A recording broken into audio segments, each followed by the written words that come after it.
yung speakerphone na ginagamit ko kapag meron akong meeting sa work, which is bihira lang, since bihira lang din yung meeting namin and non-voice naman yung job ko.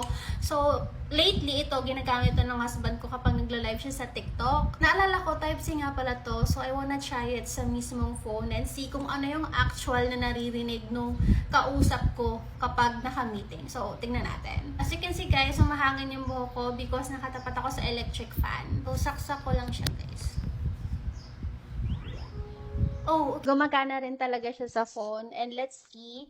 Ganito yung like audio niya or yung mic quality niya kapag medyo malapit. I am actually not sure kung ano yung tunog niya.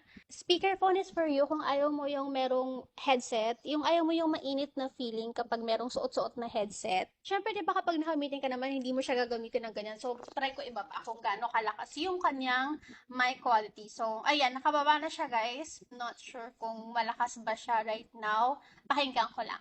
Oh my gosh guys, ang ganda ng mic quality niya and hindi na rin masyado naririnig yung like electric fan. Naririnig niyo ba guys? Kita niyo naman di ba humahangin yung buhok ko.